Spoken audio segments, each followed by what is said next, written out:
everyone, and welcome to the PlayStation Tournament's Road to Evo 2024 event for Street Fighter 6 for Middle East and North Africa. I am the Skilled Roy, joined here today by Vicious. How you doing today, man?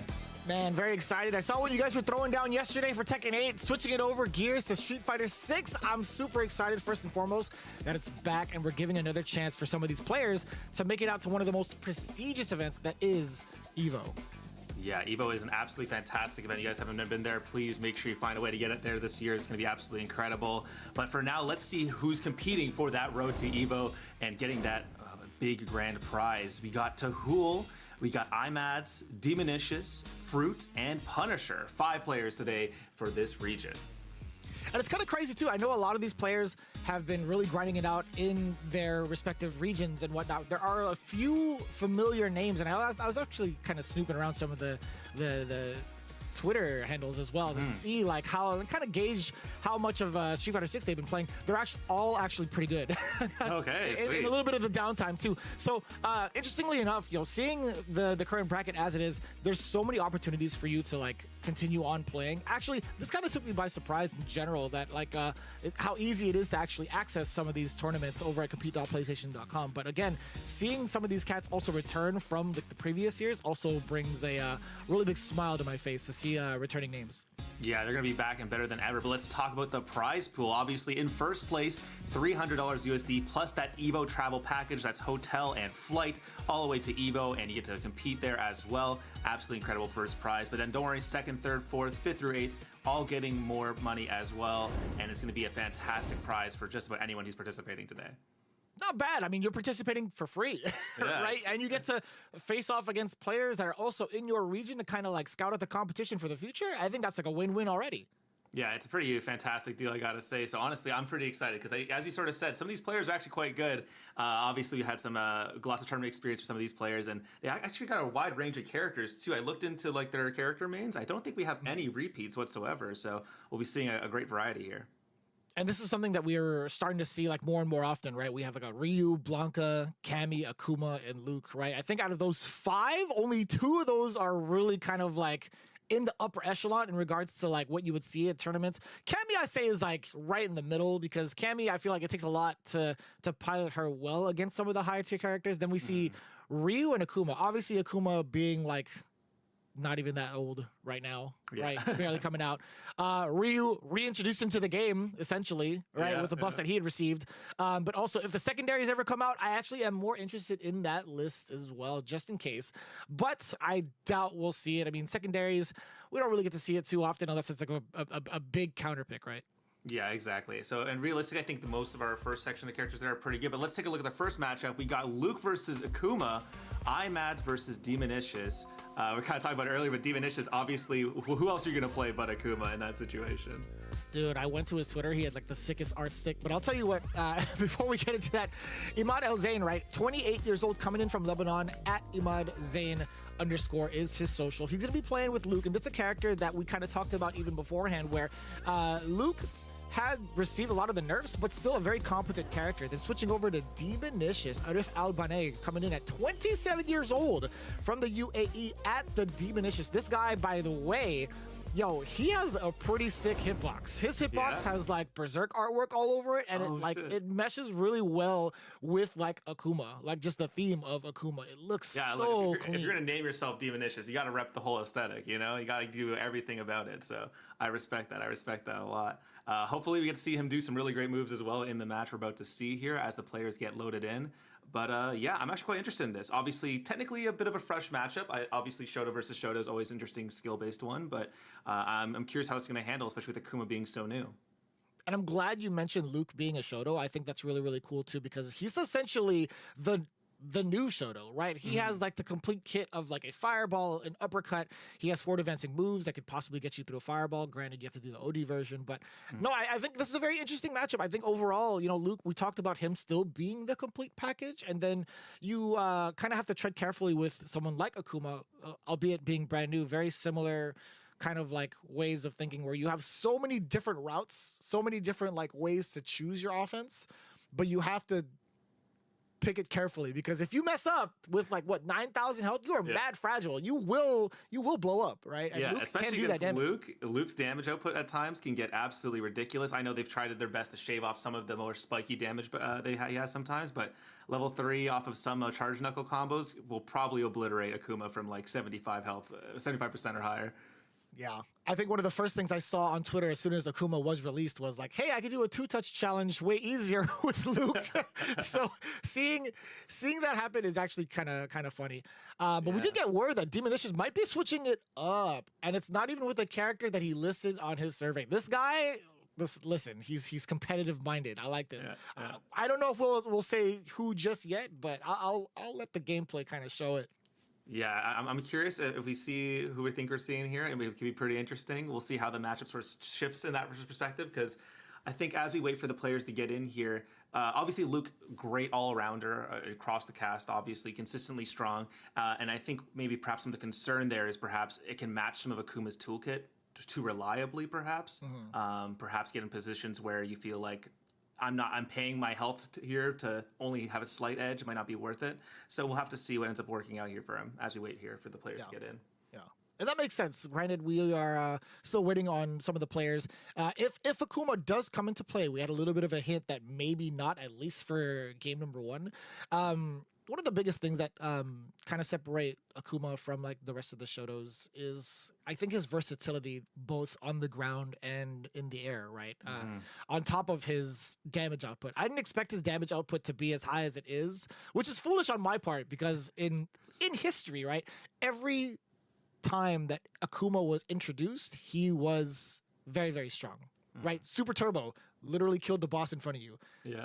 In the Alpha series, hidden character, also really messed up in Alpha 1 and Alpha 2. In Alpha 3, he was also one of the top characters. In Street, I'm going through the list already. Even in like Street Fighter 3, second, I guess Double Impact, that's what it was.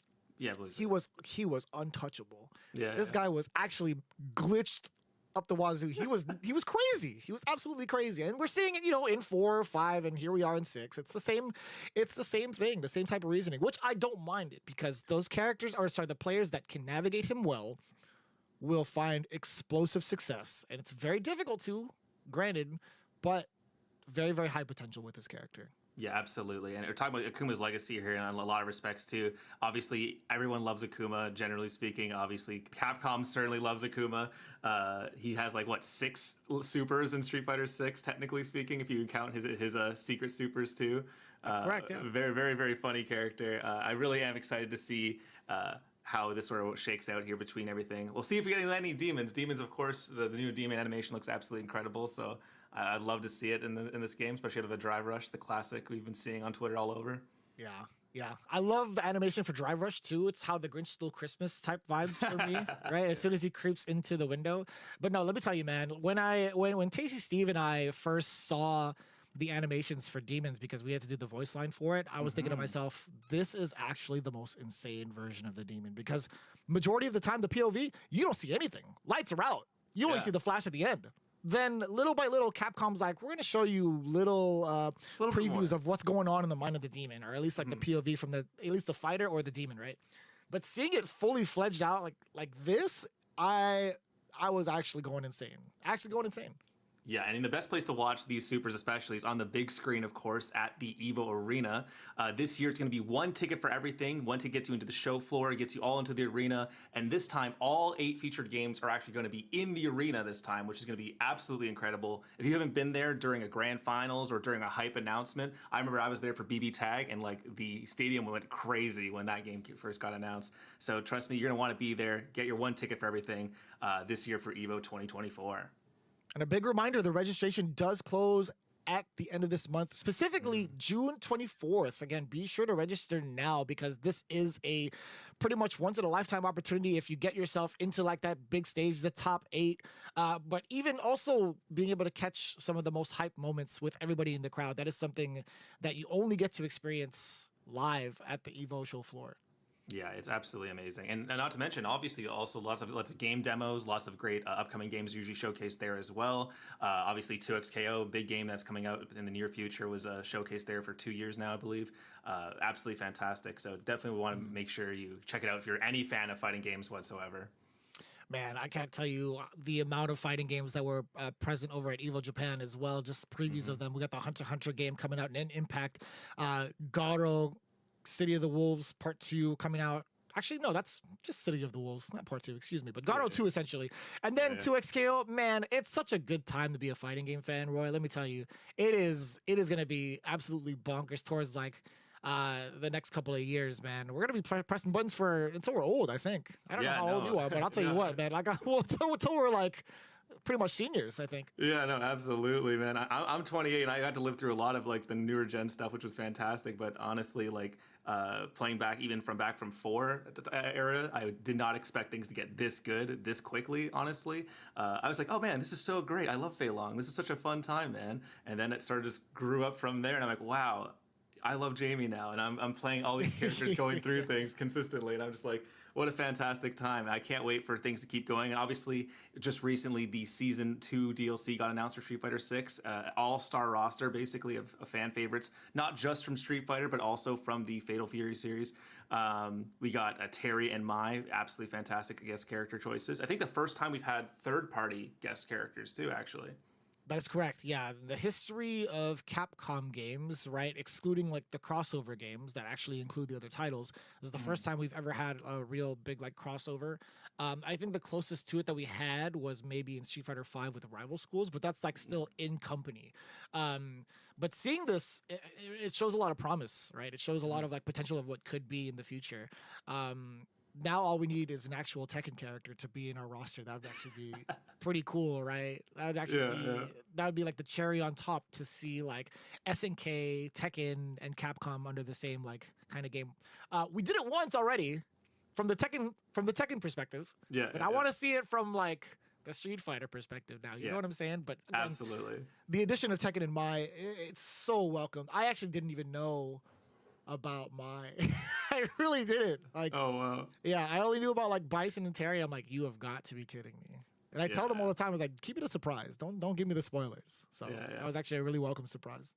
Yeah, and such a cool moment too. Obviously, Elena was the final character too, and she's a character who was a bit infamous in 4, but was well loved in 3. So we'll see how she gets translated over to 6. Because honestly, the glow up for so many characters, especially from that 4 era to 6, that when they skip through 5 was usually pretty fantastic.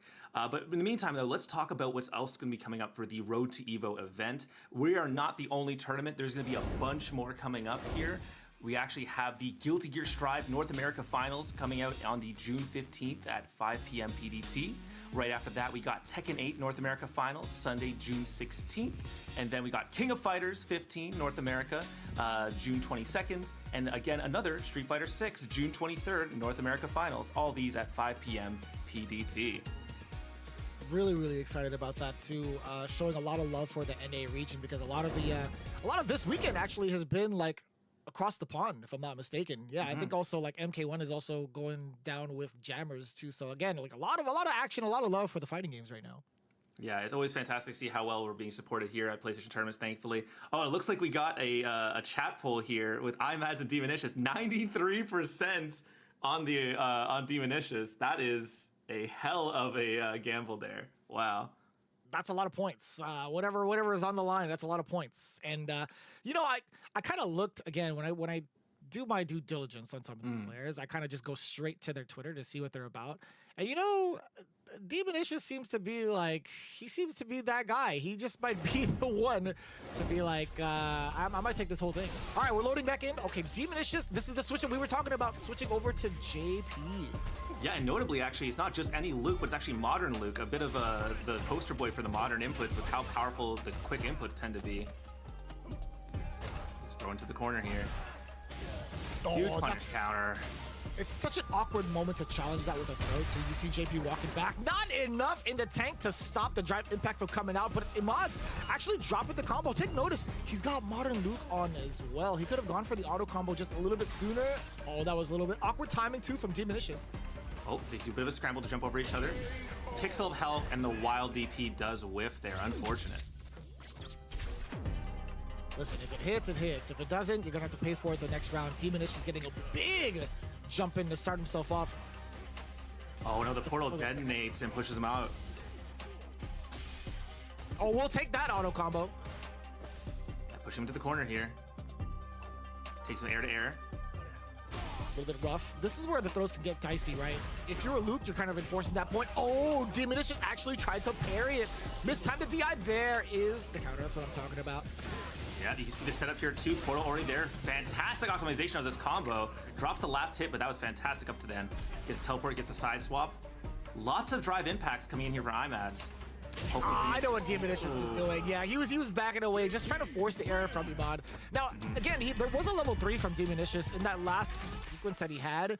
As soon as you get your opponent into like the yellow area, you're pretty much allowed to let the level 3 rip. And that definitely would have killed. So Demonicious, he's kind of flexing a little bit. Yeah, he didn't need it. So we'll see how Demonicious handles the next round here. But it looks like the switch to JP has been already quite powerful for him. And we're getting right into the next match. Damn, I'm loving the pickups too.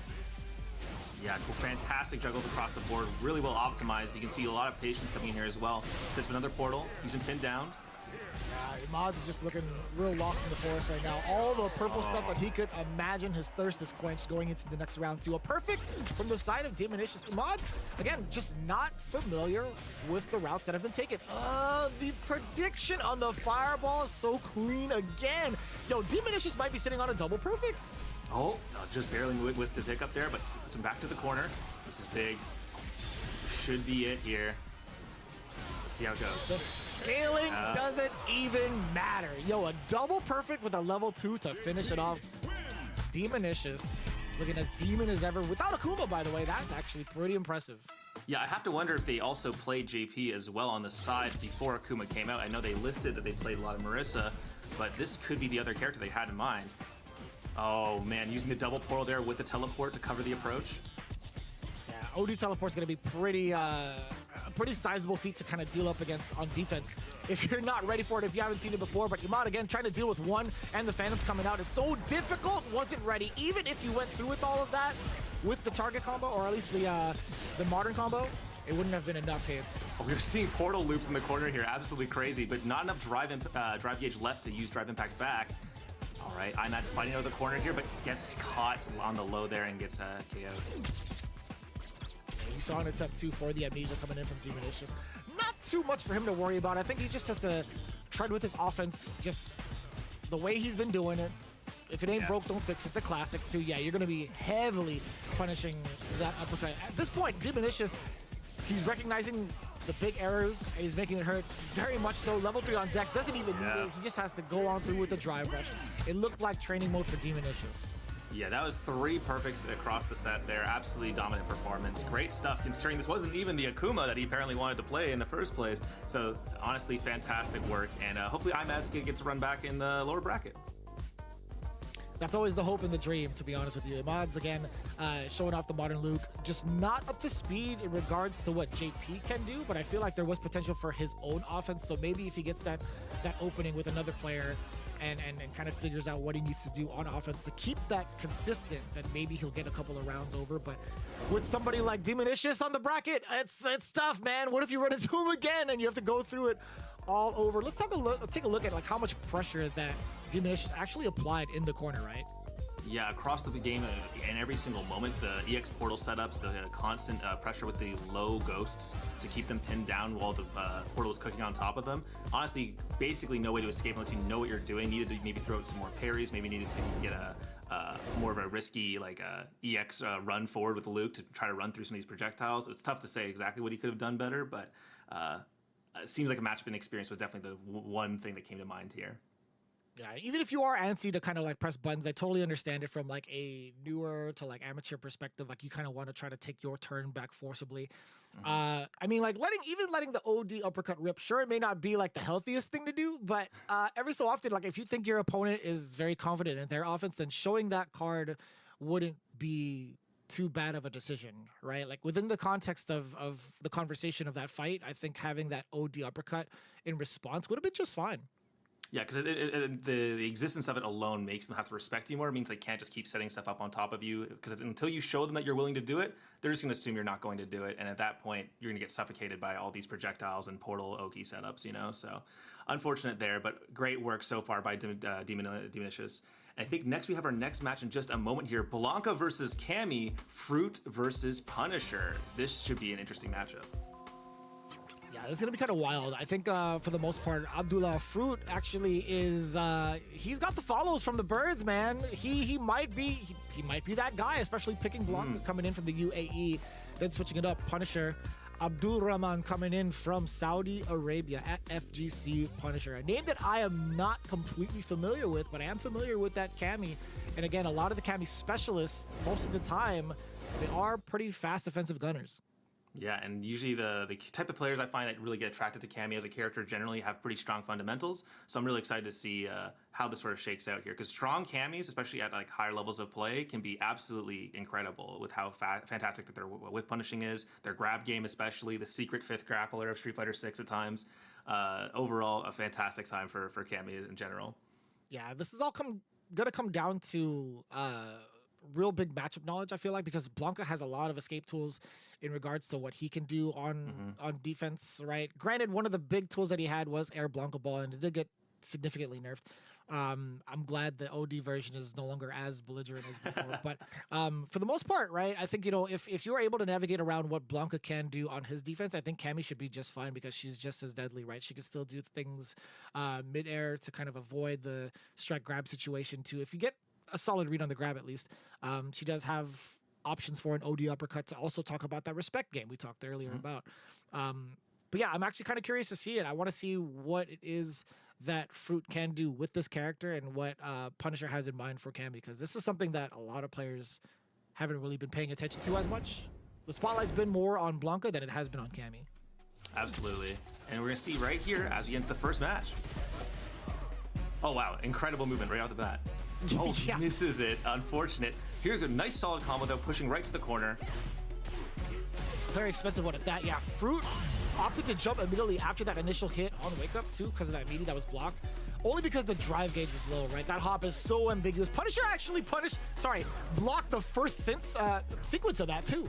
Yeah, really fantastic there. Oh, missed the Air Blanca Ball. Here we go. Oh, fantastic anti-air. That was at the toes. That was mad for the hitbox. Oh, Again, no. the sharp angles and you're burnt out. Don't spend that level 1. Oh, he has to. Yeah, Cammy can spend the level 1, but Fruit can't do it. Yeah, right to the corner here. You still got that? Oh, you're No dead. way. Oh, you dropped it. Punisher, I was hoping to see maybe like a test of DI. Just raw to see if Fruit would do it. I think he would have lived off that raw. Oh, sets up the doll. Nice, good punish, though. Brings him over to the corner. Oh, caught him mashing. Here we go. Another. That was a counter hit. We saw Punisher get countered, by the way. That was mash on Wake Up from Cammy. Yes, sir. The Electric Beast. Here we go. Set up. Blanca-chan, what are you going to do about it? Hella damage. I like that. I like that a lot, too. And just in case, I love the pickup, right? Even if you didn't have like the OD charge, you still had Blanca-chan to clean up the rest of it, just in case. Yeah, absolutely. And this kind of shows you how powerful level 2 of Blanca is. Obviously a fantastic move in general, but it does so much to set up the contingencies as well. Hopefully Punisher can bring it back here after losing game 1. Had some really strong openings earlier here. Let's see what happens. That's totally fine. Even after a blocked OD Blanca Ball, using that drive rush is not too bad of a tool to like close the gap. And also that air throw was so sick looking, by the way. Yeah, that's very very quick. seldom used. Here we go. Solid combo. Push to the corner. Resets back to the neutral. Oh, bit of ambiguous choice there. Perhaps thought he could catch it in time. Cammy, one tiny bit of drive left, but keeping herself in so she can use an EX if she needs it. Nice anti-air. Yeah, good coverage too. You could see Punisher well versed, at least in his offense. He backed away just a little bit to force that error from Fruit, but the burnout is there. against Punisher. Yeah, you can see he's trying to use movement as an option on defense. Now once instead the counter hit. Level 1, Fruit was ready for it. More than enough damage to refilling his drive gates just in case, getting that parry going. No, it was really a heads of play by Fruit too to push him into burnout, and so that it guaranteed the block pressure right after. Then you saw, of course, Punisher mashing on it as well. Level 2 again. Here we go. Oh no. That's fine. -6. He had to go through a different route. The damage may not have been as severe, but hey, look at this. The plus side is you got rid of most of the super art. You did, but at the cost of burnout. We saw how he handled it last time. Let's see what happens here. Activates the doll. Oh, great good pressure. Defense. Punisher. I like this defense a lot. You're about to get your drive gauge back too, while Fruit's on the back end. Yes, okay. Yeah, considering how bad the situation was to start with, this is fantastic now. Oh no. The drop, not like this. Yo, Fruit, come on in. That was the safest of jumps. Jesus. Incredibly deep jumping right there. Oh, huge. Fine. So this is actually kind of scary. Fruit has 1 bar, almost 2 bars to his name. He gets full drive gauge back in the side switch from Punisher, trying to get tricky. Fruit actually had the good call out on the block too. That was crazy. The hop through. That spin knuckle, I thought was going to be on the same side. It was actually so ambiguous to tell. Good defense from Fruit and good composure. Yeah, absolutely. Fantastic stuff from both players here so far.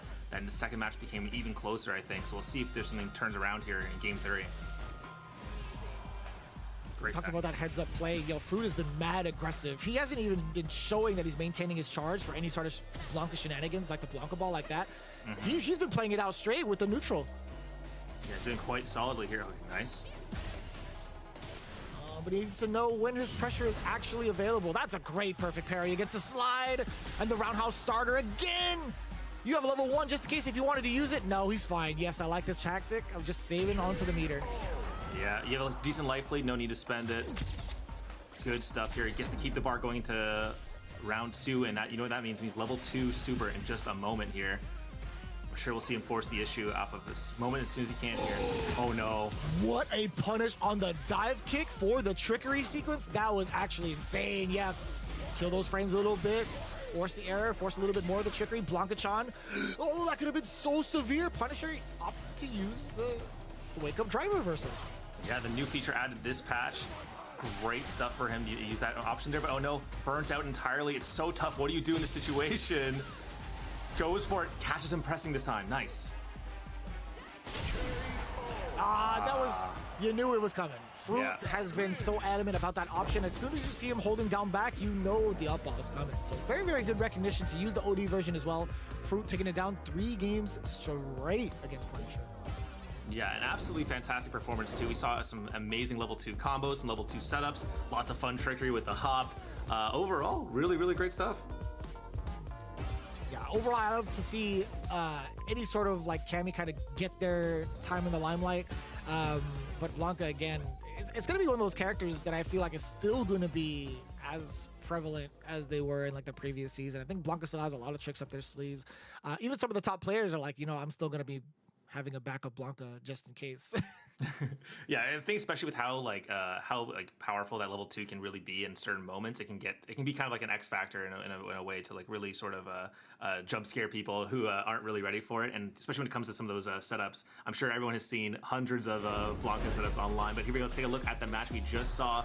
Fruit has some insane combos throughout the entire day, but Punisher as well has some pretty solid combo games of their own. A couple moments felt like they actually might would have taken it. But here we see a level 2 combo setup for Fruit right into the corner again. Yeah, I think one of the biggest things that Punisher wasn't really keen on was trying to play it out on defense just a little bit longer than he should have, right? I think, you know, holding down for a little bit is very intimidating against Blanca. We totally understand that. But there are certain moments where he would block the initial hit, then opt to go for movement. You didn't see counter hit, right? But he got hit raw. There are plenty of moments where, like, if you are in a negative situation and you're trying to jump out, your pre-jump frames will get caught, will get clipped, grounded. So you could tell that his options for defense revolved a lot around trying to be airborne with Cammy, which I get, right? We talked about OD cannon strike or the dive kick being one of the options to stop somebody from the strike throw mix-up. But what happens if somebody just chooses strike over and over and over and over again, right? That's exactly what you would encounter. Yeah, we kind of saw that especially when Cammy hit burnout as well. It was just Blanca constantly hitting with crouching medium into lightning consistently, and that was just like a constant chain where Cammy kept trying to mash out or jump out and just didn't really have an answer. And obviously sometimes the answer is don't be in burnout against Blanca, but sometimes it's rather impossible to do when he throws on level 2 and each ball takes out like half of each bar each time, but yeah. Easier said than done, man. Listen, Cammy can do the same way if she finds the correct offensive sequences, but that's just how the game rolls, man. But this is gonna be pretty sick. Tahul is coming out with the Lily, the game-breaking Lily. And I say that in quotes and mostly sarcasm. But this is the character that we had seen take down Combo Breaker this year, not too long ago. Taha Al-Lawati coming in, 38 years old from Muscat at Tahul. Yeah, so this cat has been around for a very, very long time in regards to the competitive scene. Demonicious coming back at it too from the winner's side from his big 3-0 victory a little bit earlier against Imad Z specifically. But the JP, I wonder if that's going to be the actual pick against Lily or if he will switch it up. I think if there's any time to like pick the Akuma, I think now would be the perfect time, especially against someone like Lily. Yeah, I think there's a lot of really great options you have here. I mean, obviously, I think JP is also still a fantastic choice in many options as well. But Lily does, unlike most of the grapplers, have a consistent way in against JP comparatively to, say, trying to play Zangief or Manon. So I think there is definitely an option here to go for the Akuma instead. But I'm curious to see how it goes overall. Obviously, Tahul obviously has a fantastic history in competitive, also in Street Fighter V as well. So well-storied player here too. So you can kind of at least respect at some level that like their Lily is not going to be just like one of a gimmicky one that just goes for the most obvious options here. You're going to be facing a pretty well-rounded one consistently. And we'll see what happens here as game 1 is underway. Oh, looks like gonna be the Ryu. Yes, ordinary Karate Man Ryu. That's what I'm talking about. One of my favorites. This jump is gonna be severe. Look at the damage too. Off of 3 hits, this guy is a chonky boy. And the amnesia. You forgot I had these fists. Bam! Enter the dragon, baby. That's a perfect. Tahul again. He went through what, like 4 different trial combos in one round. Absolutely. He gets knocked down here. Let's see what happens. Oh, faked ghost. Walks up throw. Nice and clean. Drive rush, push to the corner. Solar Plex just short. Push back, Hadouken. That solar plexus is now a war crime. It's how much now on block? Yeah, insane. yeah. It's actually insane. But hey, man, more power to him. Yeah, you were talking about how they added Ryu, refreshed him. It almost felt like they added a new character with how strong he is between the 2 mini patch and the full patch. Fantastic, perfect parry. But it didn't equate to anything, right? It wasn't in time to get like a punish counter because of the angle and the speed that Demonicious was coming into. And keeping it close. I like that. May not have been a perfect in response, but Demonicious, I like the rebuttal. Yeah, here we go. 1 apiece here. Let's see who takes the first game. Nice. Fake Ghost and give it a second guess here. Easy jump in. Here we go. Nice. Gets pushed back to the corner one more time. Level 3. Should be either just enough to burn or just short of it, I think. Let's see here. I was just about to ask. Yeah, I missed the initial burst, but this is going to be huge. I like that. Yo, pinning him down with the OD version of the spikes. Not the spikes, excuse me, the portals. That was really, really smart. Yeah, really great play there. Oh, gets caught on the back end, but just overshoots the drive rush by a moment. Sets up the portal. Here we go. Time to make the mix-up. Drive gauge back on deck though, and now it's his turn to be burnt out, but doesn't matter. Demonicious takes it. It takes the first game. Man, nobody ever expects the good old overhead from JP, and that thing takes a while to wind up, man. He like stretches his back, he makes sure that he doesn't pull a muscle, then he drops his heel on you. Yeah, absolutely amazing. And I think one part of it, obviously, JP usually fights at a range here, so you're not going to typically see him go for it, but that's exactly why it's so powerful sometimes. Great jump in. Demonicious on Demon Time. Yo, he's taking some of these portals with liberty. He has been either letting them off early to force the offense, or at least force Tahul to stay still, or he'll teleport to your face. This guy's pretty offensive-handed. Oh, reads the amnesia. Here we go. No counter hit on the overhead, so nothing to be done there. Wow, no, right to the corner with you here. Set up the portal again. Yeah, great stuff. Using the parry to maintain the drive gauge the best you can. And you see it, like Demonicious, he's trying to force out some of the drive gauge against the Tahul, hence why he has the fake ghost coming out more often. But yeah, good recognition to Hool. Yeah, see, man, his defense has been very, very sound as well. Speaking of Diminish's offense, you know, Tahul's defense and response been so on point. Good recognition of the fireballs too. Yeah, and Tahul, just like last time, takes the first game. Let's see if he can actually take the second as well. Oh. The classic JP zoning strategy here. Hard to win a fireball war against a character who has like 30. And multiples at once at that. Diminish's actually did a great job of letting it snap in response to the fireball being ripped from Tahul. Very meaty donkey kick as well, but no, the side switch. Oh, the drop from Diminish's. That could have been game. You tried to do what now? Oh. Listen, Roy, that was all Tahul's fault. Yeah. Mashing buttons. There was a lot of counter hits on the screen. None of those were true combos, by the way. I don't know if you guys saw the combo counter. Oh, fantastic block there. That was pretty ambiguous, actually. Here we go. Right to the corner one more time. Tahul needs to capture the third round here. Oh, that's so much more of a better trade or better situation from Diminish's. Good block from Tahul. You got to take advantage of this corner, man. Here we go. Push back one more time. Oh no, reads the Hadouken. Jumps in here. Here we go. Spike into level 3. That's gonna be it. Is that a perfect? That's gotta be It's close, right? Yeah, it's perfect. Okay, I was gonna say, is that a hood perfect? Couldn't Yeah. Not bad. Not bad at all. That's quite the sequence. You know, Tahul would be, if anybody who's really watching like the FGC stuff, Tahul would have been like the favorite to take it down, but Diminish's, who are you, man? Like that. I mean, I've seen your Twitter. I've seen you play a little bit, but man, you're taking down Tahul like he was nothing.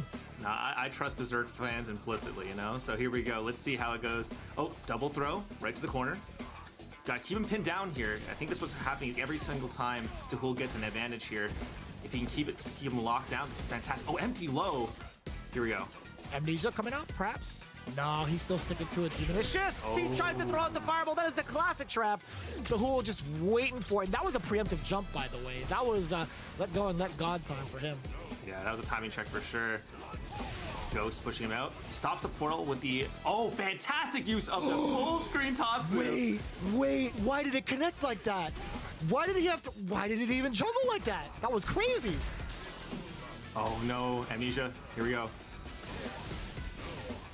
It's the full combo. Heavily scaled in comparison to usual. Not as much beater build as well. Diminish's could have been sitting at level 3, but this is fine. Yo, Tahul is willing to sit this out, and he spent some of the fireball. He spent it with some of his life, but it's totally fine. Now he's out of the gray territory. No longer in burnout. He has full bars to his name. Diminish's can't take another hit. I think if he throws out a drive impact and Diminish's uses muscle memory, he might be dead. But even worse, he let it go anyway, the level 3. Yeah, I'm not sure if that was either a misinput or just a gamble or just perhaps just an unlucky situation there, but Tahul will take it. So now it's 2-1. Chance to make it back. It felt like Tahul found his footing a lot more in that one, especially. Ooh, fantastic perfect parry. This will bring him right to the corner here. Easy setup here. Let's see if we see those portal setups. Oh, fantastic shimmy. Yeah, at the cost of a drop, the damage that could have been, it's totally fine, but he didn't get to really make the most of it. Again, we talked about how pivotal those OD dragon punches can be if your opponent is very offense heavy. Ooh, I love that use of the fake ghost. Obviously, parry, you get locked in parry now if you on a whiff, so that used it perfectly. Oh, that was so ambiguous. And I think regardless there, the chip would have taken him out anyways. Yeah, 1 spike, maybe 2. Who knows, either way. It was a chip indeed, actually. It was a chip, yeah. Big C on the side of there from Diminish's. Throwing out the ghost again, trying to see if Tahul will bite the bait with the jump. The Amnesia's gonna be there. And get the punish counter, get the juggle. No, awkward on the spacing too. At that angle, Diminish's whiffing that roundhouse. That was actually pivotal, but he's recovered just fine. nice anti-air. Here we go. Take him right to the corner. Uses the level 3. Let's go. Good There's chunk one of thing damage. that he's consistent with. That is definitely the level 3s and also the anti-airs. You set up with a double portal right in front of Tahul. Good defense so far, but it's always the shimmy. It always has been, always will be. Diminish is sending Tahul to the lower bracket with the tried and true, the shimmy over and over again. Yeah, EX Portal into Shimmy is such a brutal situation for you in the corner. JP in particular is so strong at the wall. I don't know, sometimes it feels like you really have to gamble to even participate against him when he has the double portal up like that, and unfortunately came out behind this time. And it's tough, man. When you have something that active, like you have one spike come out, the teleport from the other side, you have normals coming through as well. It's very difficult to call. But I will say, for the most part, where we saw Tahul shine just like that, it came off of very solid reads against the fireball, and also dishing out the damage when need be, especially with this guy. Like, letting the damage dump happen is so intimidating, because when you're at, like, what, 30% health, you're thinking to yourself, like, man, I gotta get out of here quick. Let me do something drastic, like an OD amnesia, and then get punished for it again. Yeah, exactly. And honestly, Tahul had some really great moments. We saw that full screen Tatsumaki, which was able to actually get through all the ghosts, but unfortunately came up a little bit short on the rest of it. I think a run back of this would be perfect between the two of them, so I'd be really excited to see that. But for now, looks like Demonish is coming out ahead and will be heading up to winners finals, I believe. Yeah, and well-deserved, too. He's on a very high win streak, or was at least until this part of the replay. But again, like, he's got the ideas down, right? He's got the fundamentals and the ideas down, so I think that's like in perfect harmony to where he's at currently in the bracket. And Fruit, speaking of which, actually taking down the way that he did against Punisher, I think this is going to be very exciting to see these two go at it in the winners finals. Yeah, we have a fantastic tournament still ahead for us here. It's looking pretty competitive already between some of these matches. Obviously, Demonicious and Fruit can be a fantastic match, but then we have Punisher and IMADS down there as well. And I think those two didn't really get a chance to showcase everything that they were about just yet, because their opponents were so powerful. And I'm kind of curious to see which one of them comes out ahead here, because there's still lots of other stuff up here for grabs for prizing too. So I'm really excited to see what they managed to get up to. Yeah, no matter what, you'll be going away with like money in your pocket. Not bad, again, for entering for free. I do want to see Imad's kind of change it up a little bit. He is using the Modern Luke. It does make it a little bit easier in regards to the execution levels and getting some of the damage out in certain instances. But I do want to see a little bit more of that fireball game come out a little bit. I do want to see a little bit more confidence in his defense rather than trying to go for regular dragon punches. Like, if you do let it rip, let it be OD. But we'll see that later down the line, hopefully sooner rather than later, right? Yeah, exactly. And I think that's going to be it for us just for now. Don't go anywhere. We'll be right back with more Street Fighter 6 action for Road to Evo 2024.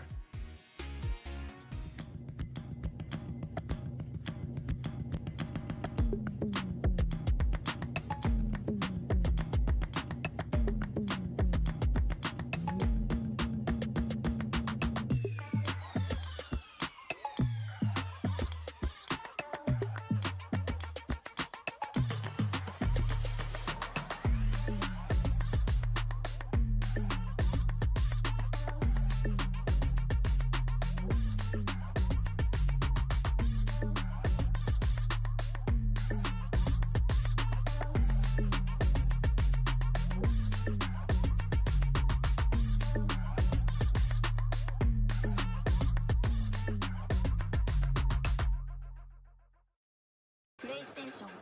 Evo 2024 is the biggest Evo ever. Publisher booths, art gallery, a bigger cosplay contest, the biggest Evo arcade ever, and the show floor is open for 3 days. More good news, your show floor ticket gets you into the all-new arena experience. This year, it's one ticket for everything, which is great because all 8 featured games will have the finals played on the main stage. Your Evo champion, guys, give it up for...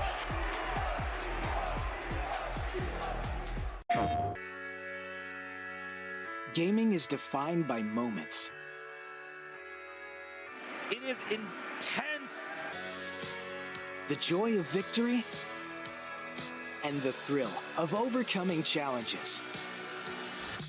Welcome to our home of competitive gaming, where we can all experience exciting esports moments. The final 1v1 of the game here. And celebrate the pros and the rising stars. I do want to see a female in the NCS. Bringing you guides and deep dives. Horizon can go up, but she can't go up fast. And tournaments where the community competes. Wait!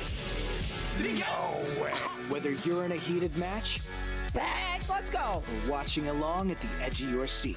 A duo taking down a trio! Let's create moments from the games you love. He'll take it! Join us and subscribe to our channel to follow everything esports on PlayStation. PlayStation.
welcome back to the PlayStation Tournament's Road to Evo 2024 event for Street Fighter 6.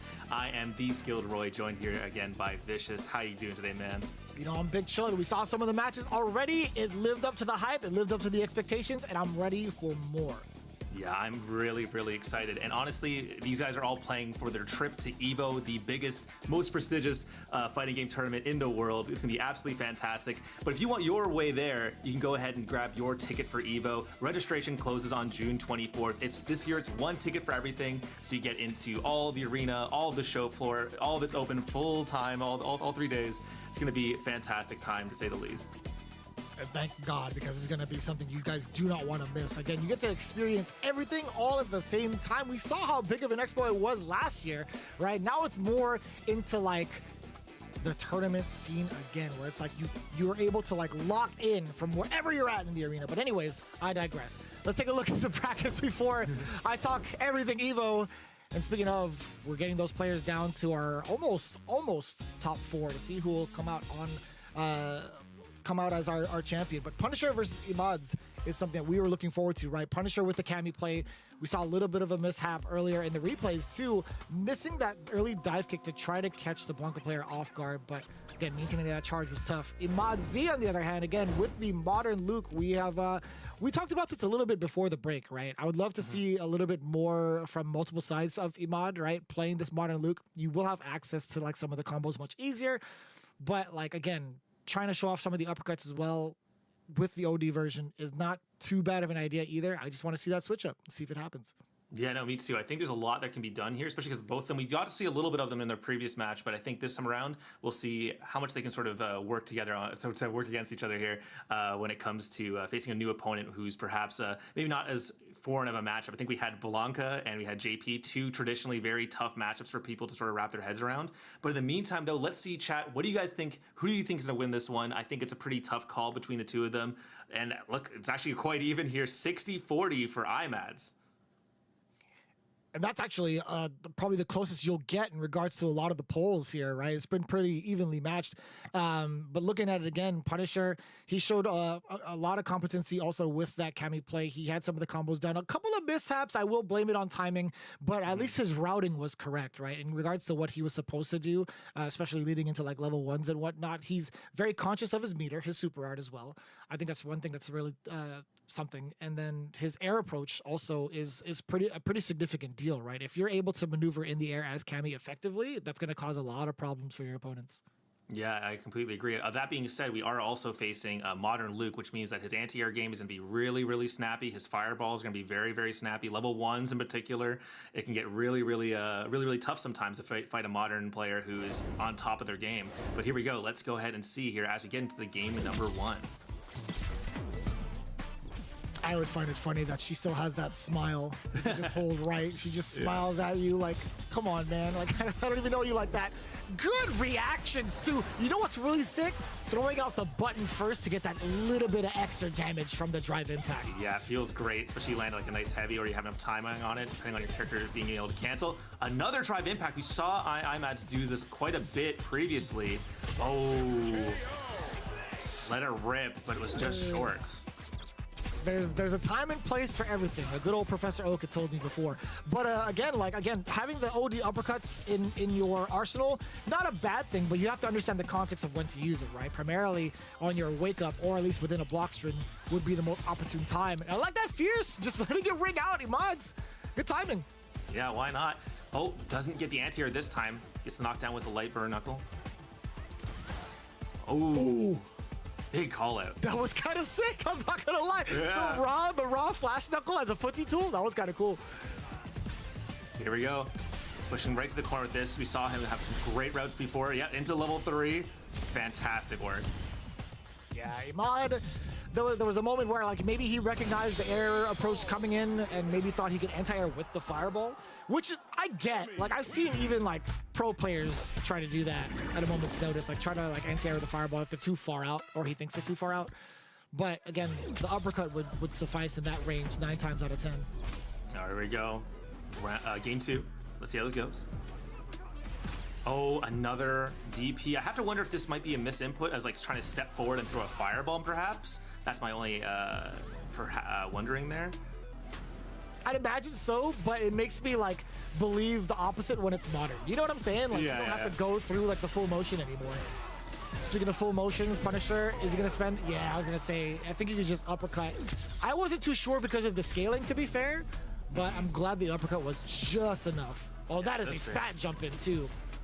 Fantastic. Use the dive kick, creates right to the wall, kills some frames, but gets pushed out anyways with throw.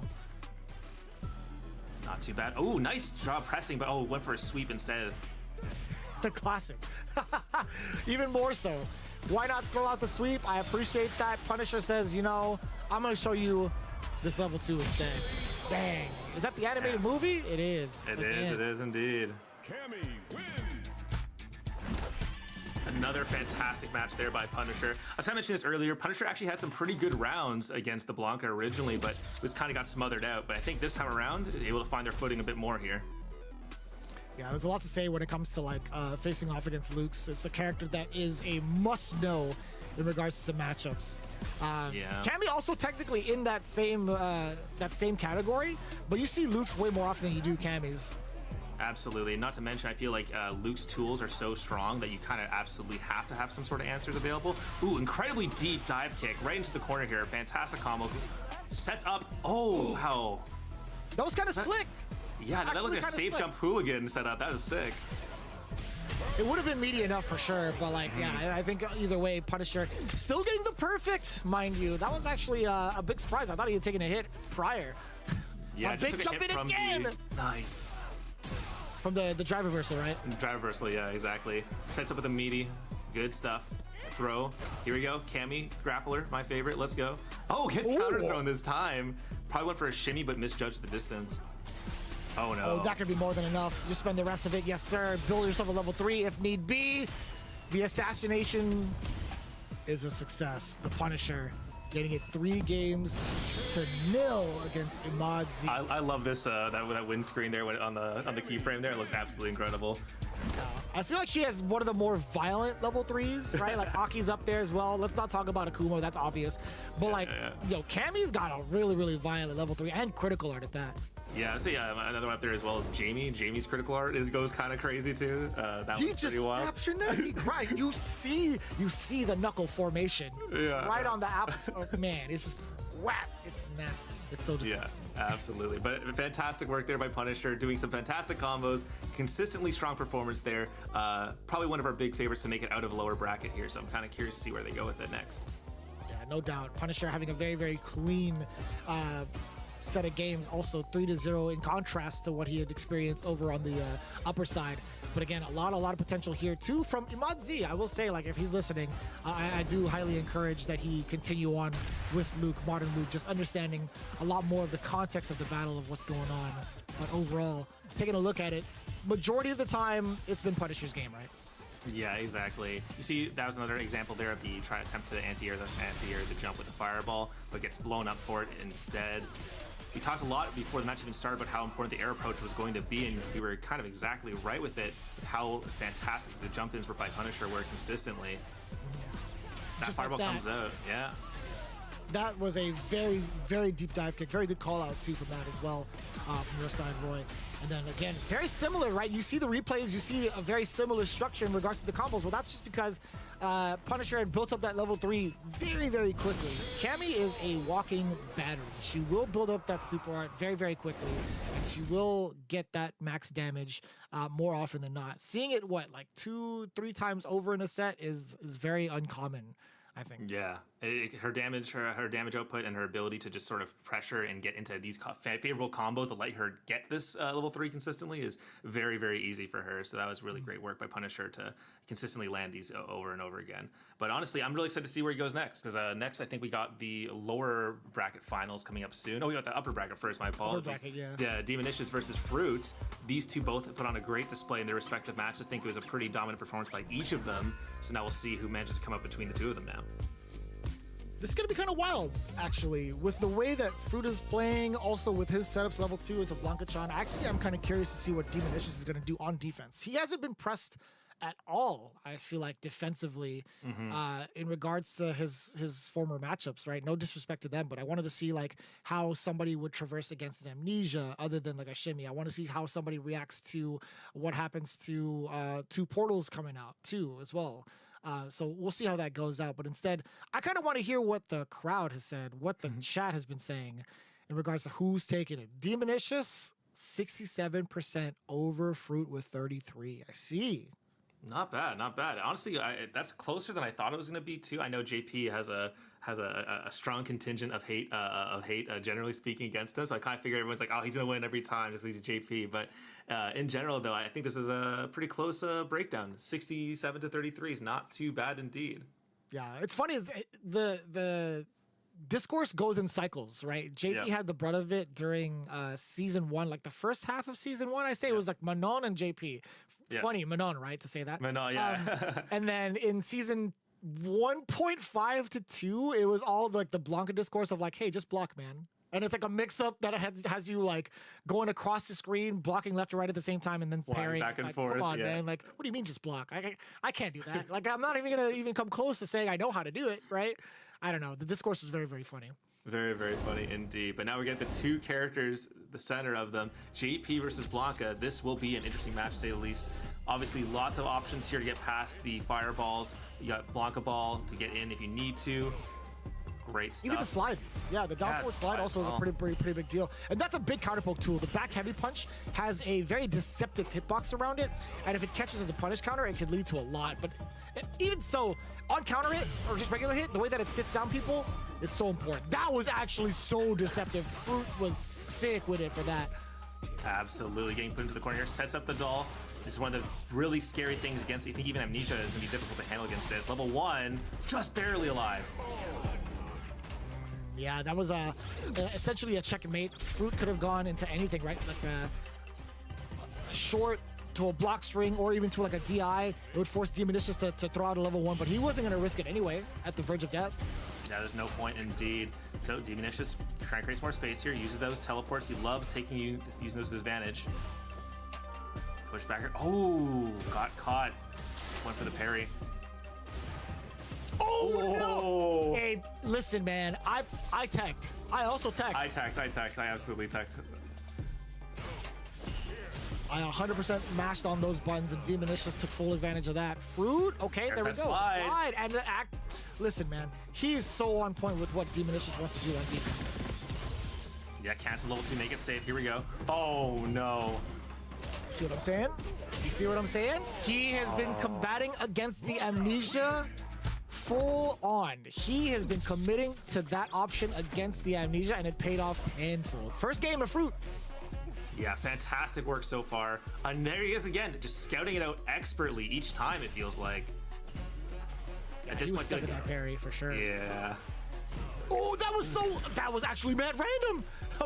That roundhouse, being able to clip like that against Blanca, that was unheard of. Yeah, I feel like my anti-airs never work like that. Here we go.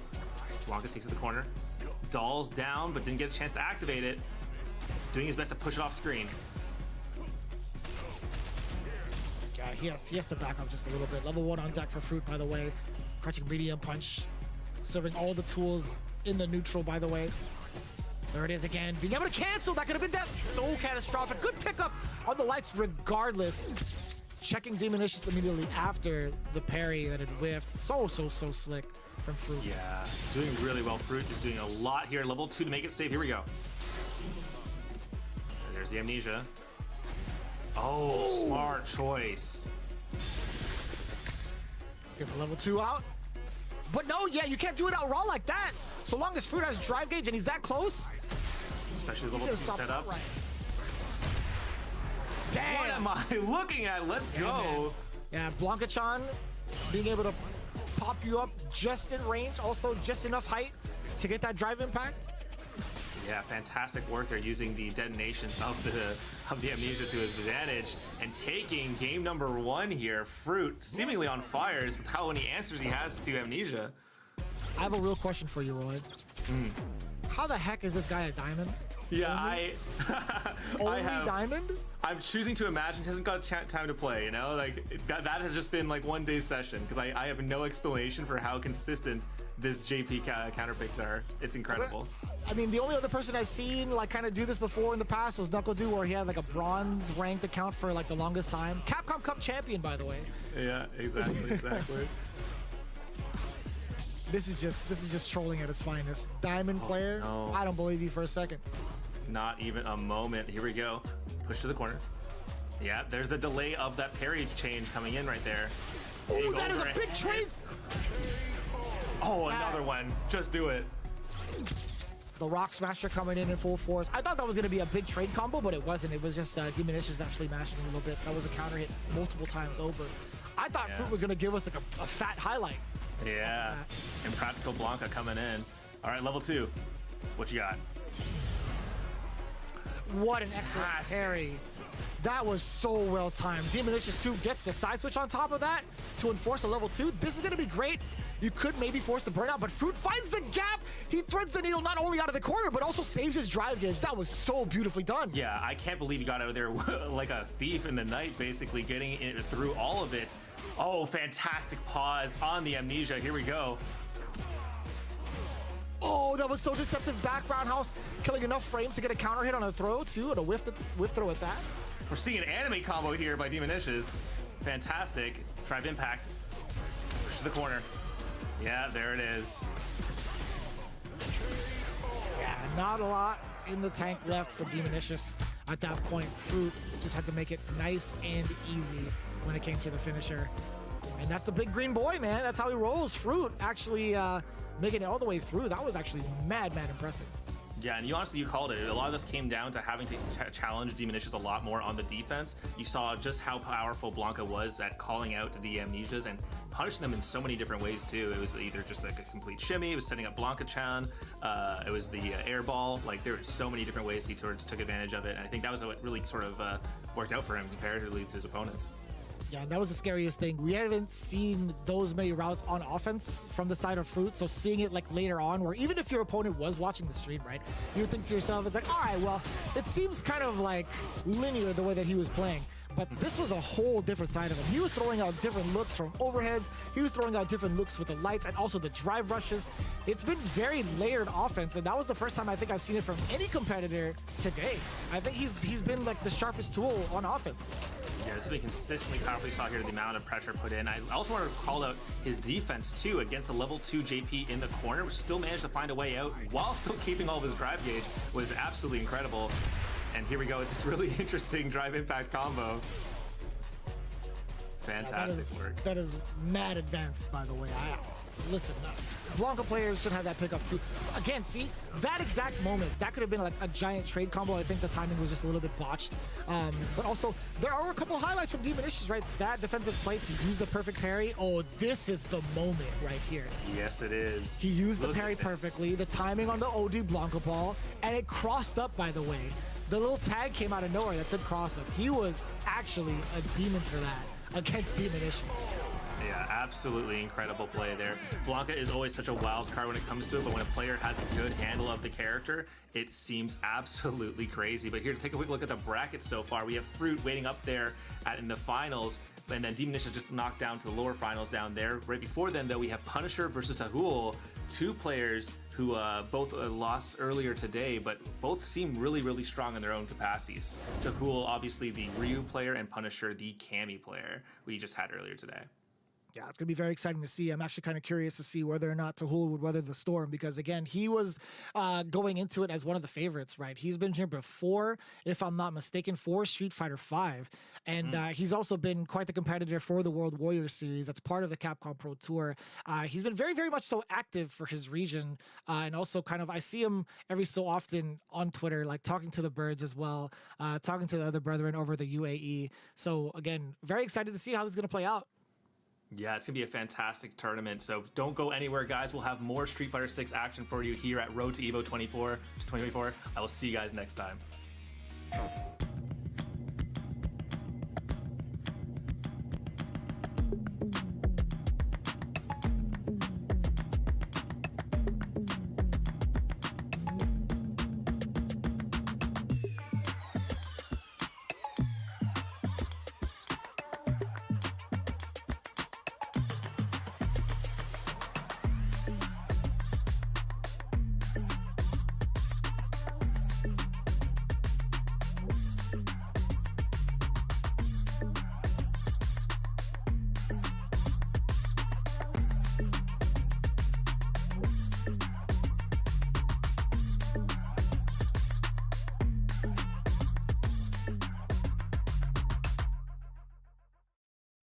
PlayStation.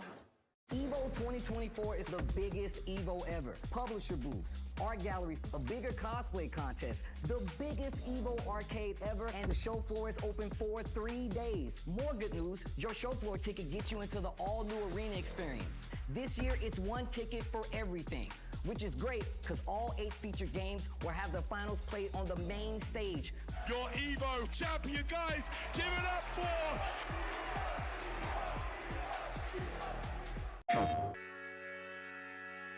Gaming is defined by moments. It is intense. The joy of victory and the thrill of overcoming challenges. Welcome to our home of competitive gaming, where we can all experience exciting esports moments The final 1v1 of the game here. and celebrate the pros and the rising stars, I do want to see a female in the NCS. bringing you guides and deep dives Horizon can go up, but she can't go up fast. and tournaments where the community competes. Wait! Did he get... No way! Whether you're in a heated match Back, let's go. or watching along at the edge of your seat, A duo taking down a trio. let's create moments from the games you love. He'll take it. Join us and subscribe to our channel to follow everything esports on PlayStation. PlayStation.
Hello everyone and welcome back to PlayStation Tournament's Road to Evo 2024 for Street Fighter 6 for the Middle East and North Africa. My name is The Skilled Roy, joined here today by Vicious. We've had an incredible tournament so far, haven't we?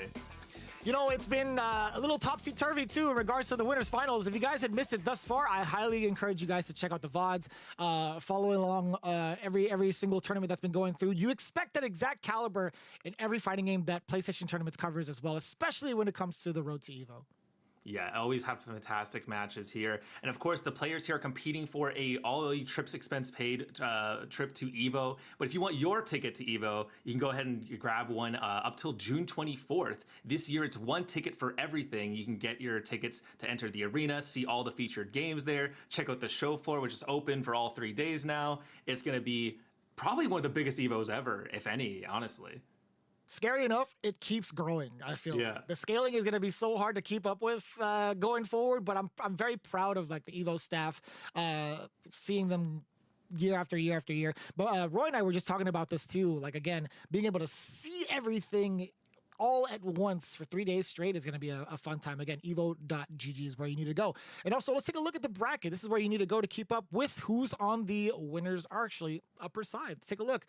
Who made it all the way through into the grand finals thus far? It was Fruit, who happens to be a 1900 MR master on his alternate account. I see. I see. Yeah. On the other side, lower side, Demonicious. He's going to be waiting on the final side of that, waiting against his opponent between Punisher and Tahul. Yeah, and that match in particular is going to be quite interesting. We got Cammy versus Ryu. Punisher and Tahul both had a pretty good show of their abilities up to this point. Punisher came out off a win just recently, and Tahul was also doing quite well on the Ryu as well earlier today, we saw. So these two both have a lot going for them here, and I'm kind of curious to see who manages to make it to the lower finals. Yeah, that's going to be the biggest interest to me as well. Like seeing a heavy-hitting character like Ryu getting insanely buffed for this season, going up against a character who's very hard to adjust historically.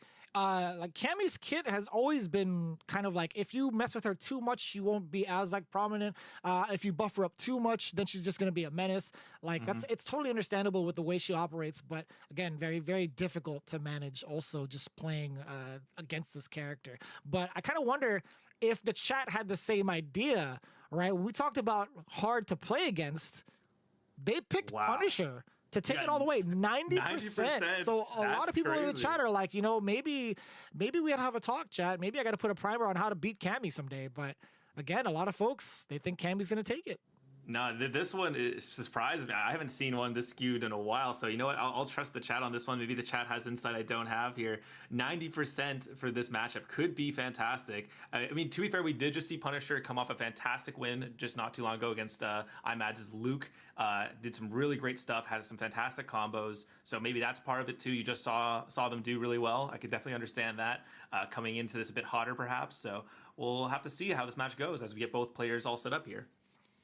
Very excited to see it. Again, I just want to see somebody melt between the two. The person that could do it more often than not is Ryu. Again, we talked about some of the big buffs that he's had. He's got access to damage way more so than he used to, and also there's a lot more in his pressure kit when it comes to stalking the fireballs. That's one of the biggest things that he had going into like the buffs changes. But also, we talked about the solar plexus. We haven't seen that used in neutral just yet. I think we've only seen it once thus far, but a lot of neutral jumps coming in from Tahul, which should be a big signifier that he's looking for Punisher to like maybe use spin knuckle in a moment where he's guessing for fireball instead of reacting. Yeah, exactly. The neutral jumps are really good against both Cannon Spike as well as the spin knuckle. There it is. Just pops out of it. Could have been a back throw, but went for the jab into Tatsumaki instead. Oh, nice. Tahul going for the sweep. Ooh, it's called out entirely. We'll take that. We'll take that as Punisher too. Yeah, those are neutral hops. There you go. He's doing it over and over again, right? That's got to be like the biggest hint. But the jump in, he's had so much success on some of these big jump ins, and majority of them have been punish counters. So we're starting to see like Punisher kind of adapt to that. He's not throwing as much on the ground game, which is a really big signifier for Tahul to get the double dash forward into throw. That was a good situational awareness moment for him. Absolutely. It feels like right there, Punisher in particular was probably buffering level 3 in case there was a fireball, but Tahul was way too smart for that. Ooh, immediate dive kick. Here we go. Another dive kick, punish counter into the low. Oh no, Welcome it's to the jungle, baby. What is happening? Oh no. The smixturization is way too powerful. A couple lights and a dab will do you. Look, listen, Punisher made it so ambiguous as to what he was gonna do. He intentionally dropped stuff to get reset on damage. I don't even know how to call that as a pro commentator. I'm like, yo, man, how many resets on resets are you gonna have? Yeah, it felt crazy, especially with we saw earlier even, Punisher had some really cool hooligan meaty setups, so definitely has been practicing some of these counter hits coming in here to Hooligan getting caught pressing. Oh no, wild, but no huge punch there, thankfully. Not for too long at least, and he tried to delay jab. That OD dive kick does blow up the delay options. Nice, stocks a fireball. Oh, the neutral hop this time on Punisher's side. Extremely low drive gauge, trying to fight it back here. Again, a lot of the neutral jumps being played out from Tahul, but not getting a big opening. It's great to initiate your offense with and probably get like maybe like a frame trap going or even like tick the throw, but Punisher, he's been very adamant on what his options are on defense. He's just willing to just sit there and block. Tahul hasn't shown all the options yet. No, this is really, really good from so far. Air to air. Solar plexus again, we didn't see it. Oh, that was sick. What? Yo, he caught him mid-air with that? Like you don't really see Spin Knuckle catch somebody mid-air like that ever. Yeah, he just went for the follow-up as well, but did not manage to hit it, unfortunately, because of the weird hit, but it's still really cool. You saw him buffering too. I can't even imagine what he was buffering. That could have been an uppercut against the dive kick. Here we go. Level 3 on deck.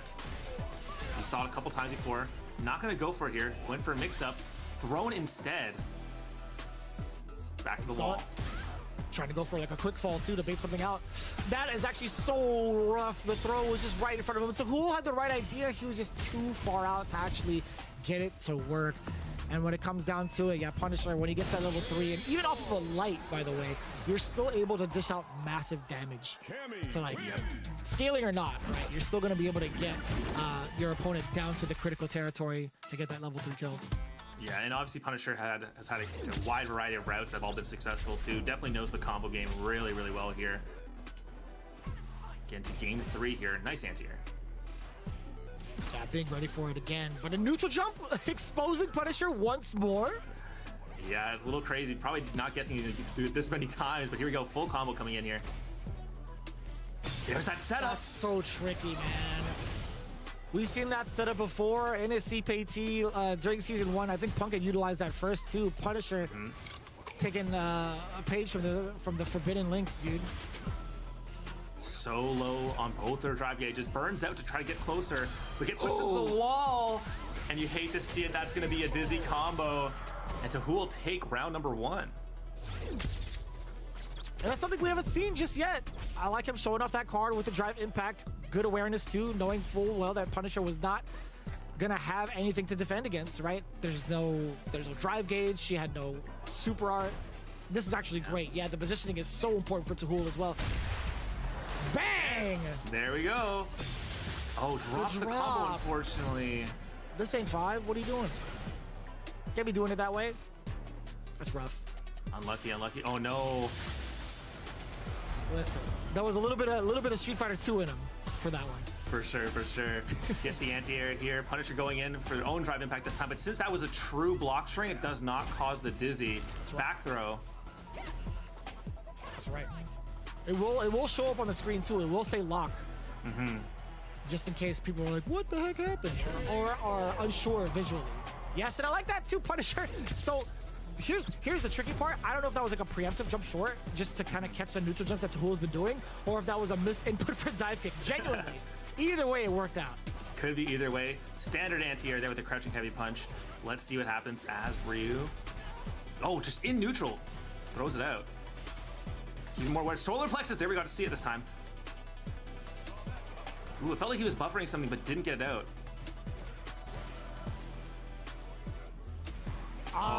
Again. That is definitely like a Valle-esque type of strategy. Very much so a classic. Oh, you baited him correctly. He wasn't ready though. Yeah, baited correctly too, and then lost the drive gauge for it too. That's terrible, and you can see it right here. Punisher now gets the full combo. with the drive impact, and now you're to the wall. One drive impact puts you into dizzy. You gotta be so careful here. You're gonna be jumping a lot, but it doesn't matter. You're gonna keep getting eaten up by the other ones. Level 3, does that still connect even if that high yet does? 100%, Okay, good, 100%, and it's gonna kill. No real scaling involved either way. Snap. That's gonna be the kill. Punisher taking it down 3-0 again. The chat was right, 90%. Yeah, you know what? Don't doubt chat, I guess. You know, they knew 90% of you were correct. Punisher will take it in a pretty dominant fashion. Really great stuff overall throughout the entire match there. And I like that he wasn't afraid to take some of the big risks on the resets against a character like Ryu, right? Once you let him go from out of your sights, he can deal a lot of damage. We talked about that as the main highlighted tool from Ryu. But overall, I think his confidence on offense is what really took it over against Tahul. Despite some of the main strategies that were shown off from Tahul, right? Like the neutral jumps, I feel like weren't really stopping Punisher per se consistently, but it still was consistent enough to be like, man, when is Punisher gonna like kind of like adapt to this thoroughly, right? Yeah, exactly. We saw a lot of these mix-ups in the corner here, using both Hooligan and the dive kick, as well as shimmies. Cammy's incredible walk speed coming into play many times as well. Absolutely fantastic play by Punisher throughout all of this as well. Consistent combos as well. Tahul unfortunately had a few drops as well that could have been in crucial moments. Although I did like the usage to start swapping things up and going for these drive impact. But there we go. That was one of the drops that could have really shifted the tide of the game here, considering that Cammy was literally a quarter of a drive meter left. So really unfortunate. Yeah, there was a moment too where he utilized the solar plexus another time, actually got the block against Punisher, and opts to go for a normal that's a little bit slower, right? That doesn't really cause a true frame trap. Despite being in burnout, it doesn't really matter, right? Like, as long as you get that opponent to block, it's like, all right, well, you still get to take your turn, and you have needed to threaten the initiative. But him going for the low forward into the Hashogeki wasn't going to be, like, the best way to start your offense back, or at least to kind of stall for time to get some of your drive gauge back. But that's just how it goes. Tahul, I would love to see him a little bit more also in the future, because that is a name that I'm very familiar with. But Punisher, even more so, I'm glad to see that Cammy get pretty much all of the runbacks and the potential that he was looking forward to seeing. Now waiting in the losers or the lower finals, by the way. That's actually pretty impressive. Yeah, we were talking about earlier who's going to make the run through, and it seems like we have our answer here. Punisher's going to be going up against Demonicious. This is going to be another great match here. I'm really excited to see how this one rolls out here. So we're talking about like the speedster versus the man who could control space and time, essentially. There's a lot that can be said in regards to like how the matchup can be played. Cammy can definitely ease her way past the projectiles. Just to keep it simple, right? She could ease her way past projectiles with the spin knuckle if called correctly. Even if blocked, it is still going to be a little bit problematic on the receiving end. If that's going to be too much to deal with on the ground, well, guess what? Cammy can traverse it easily with either a hooligan to dive kick or just a raw dive kick from a proper angle. Going to be very difficult for JP to consistently anti-air. So it begs the question, what is JP going to do before he has to really play defense to deter Cammy from moving forward, right? Yeah, there's a lot of questions there, and it looks like chat is also kind of in belief of this too. Punisher 64% at the Demonicious is 36. Obviously not nearly as much of a swing as what we saw previously, but Punisher obviously coming off of a solid 2 back-to-back wins there, really looking pretty great on their Cammy. So we'll see how Demonicious handles it. Of course, it could be said, who knows, maybe this is a matchup that Demonicious is willing to swap to the Akuma for, or the Marisa apparently they also have. So it could be another option there as well. We'll see. Yep, no, they're staying on the JP. Okay. Just for future reference, listen, man, all the players out there, whatever you guys put on the sheet, that's for us, baby. That's not for the opponents. yeah. Don't worry. You don't have to lie. You don't have to lie. We're right with you guys. Man's put us in the mix. Oh, by the way, did you see him snap his fingers against the dive kick? Yeah. His situational awareness has been so on point thus far. This is going to be excellent. You get yourself a perfect this early, you dirty dog. I didn't even know. He's trying to style on him. I thought it was enough too, but still takes it. Still a perfect first round. Perfect. Demonicious making a statement. You know what's also terrifying about that? Getting the perfect. Also sitting on 2 bars. That was actually a very, very snappy decision to go for the crouching heavy punch anti-air. Yeah, he's all over it. Fantastic work here. Right into the corner again. Fantastic combos. I see a level 2 in your future in just a moment here, maybe. Oh, nice dive kick. Finds their way in, finally. Here we go. Punisher needs not let off the gas, but unfortunately gets caught. And that's going to be it. he swung. That was a wild swing too, off of the fierce. Like that's something that you can just throw out there in neutral if need be. But it just so happened to clip Punisher and get a whiff punish too. That actually was mad demonic. If he had done that just right into the fireball, hit or block, there's plenty of time to like buffer buffer your level 3. Ooh, touched his toes there with the dive kick into round 2 here. Sorry, game 2 here. Oh, jump back jab. Nice. Classic. Oh, There's there's the the counter hit. spin knuckle. We talked about that before, right? Getting past some of the projectiles. This jump in that could have been huge if it was a dive kick, but not in time. Nice, turns off the portal, but unfortunately drops the jump in anyways. Oh no. Mix up, here we go. Fantastic. That only happens if you get caught standing up. Yeah. So I 100% flinched as well. I thought that would have been like the axe kick coming down because that hits overhead technically. So Demonicious was in a very, very hard spot to choose from. And punish counter. Okay, that must have been that had to be a button. Absolutely. Yep. Using meaty setups here again. Spin knuckle. Here we go into the corner. Gets counter jabbed out. Creates some space. Good. Huge anti-air. And what a sharp angle. Using these fake ghosts. Trying to build some space. Kemi's so mobile though. Doesn't mind getting in, finding a way. Pushing to the corner. Here we go. Level 2. No, Oh no! He had to do it early. Oh my god, he had to do it a little bit earlier than that.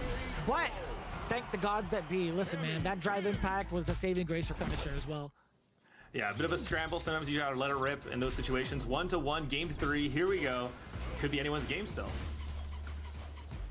Fantastic blocks. Not getting mixed up by the mortals. Gets tapped by the stick though. Here we go. Jump over. Getting JP pushed to the corner here. Here we go. Right into the wall.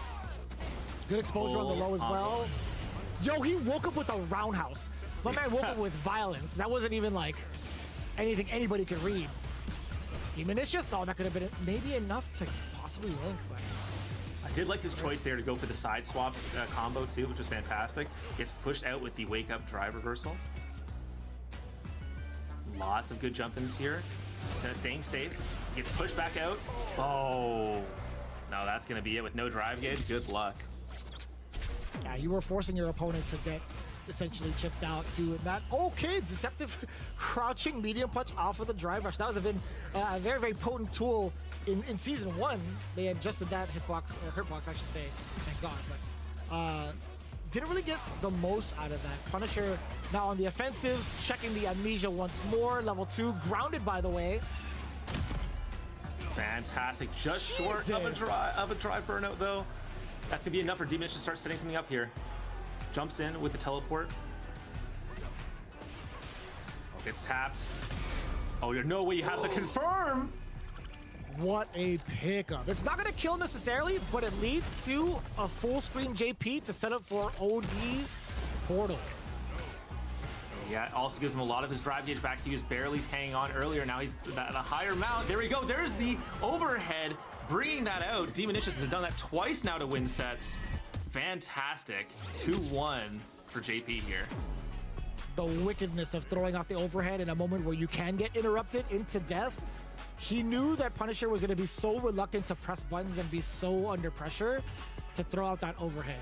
The audacity and the bravery really from Demonicious to throw that out there was so well done. And the damage too, man, his conversions have been so top notch. Yeah, consistently landing every single thing he can from every single option he gets a moment of here. Great, perfect parry, punish, counter, burn some meter, gets the teleport in.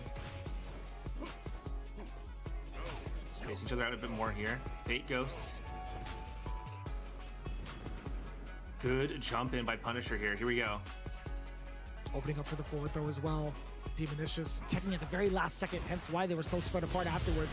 That low forward could have been everything for Punisher, but instead he misses his opportunity and gets smoked by the rebuttal from Demonicious. Oh, the roundhouse. You see the wind coming in from underneath this guy's calf muscle? This is nuts. This guy's old, but he's quick-witted too. JP is actually kind of cool. Yeah, he's kind of crazy. He's kind of cool.